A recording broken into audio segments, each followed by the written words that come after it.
So we began family school this school year. We discovered it and love it, and we're schooling all 5 of our children with it, ages 5 to 14. A daughter who's 10 and 3 sons that are 9, 6, and 3, and then a daughter that's almost 1. I have 6 kids. 3 girls, 10, 9, and turning 5. My oldest is almost 14 and my youngest is almost 2. So it can get a little crazy sometimes. I had 4 students that were each in 6 subjects, so I was facilitating 24 different subject lessons a day. And that's a high burnout for mom. You get to prepare and I would run and do geology with one student and then run across the room and work on astronomy with another student and then go to ancient history and then go to US history and then I'd go to contemporary history, and it was just, it made me kind of crazy. And so the one-room schoolhouse approach very much appealed to me because I knew I could teach one solid lesson and feel more like a teacher or a mentor rather than a facilitator or administrator, which wasn't the reason that I had my kids at home. I have loved from the very beginning the way it's pulled my kids together, being able to do the lessons together. They're learning the same thing, they're interacting together.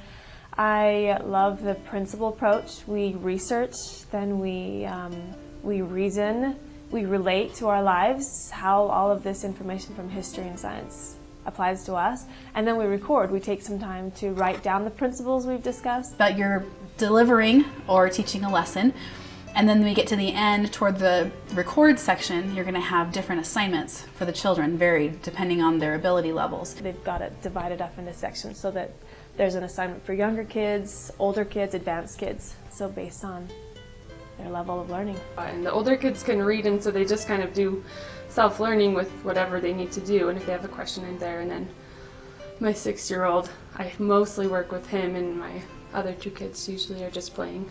We do a project or maybe a craft or do some more research together and maybe write down a paper or something. It's just been phenomenal because my littlest is learning what my oldest is learning, and so she on obviously very different levels, but she can still recognize, and she's got a peg in her mind for, oh, Tower of Babel. But there's something beautiful about learning to connect with all ranges of ages within your education, because really in life, when are you ever going to have everybody the same age as you?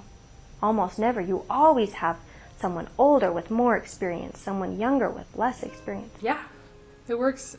Yeah, I've seen it work from 10 to 1, so I think it works for all the ages.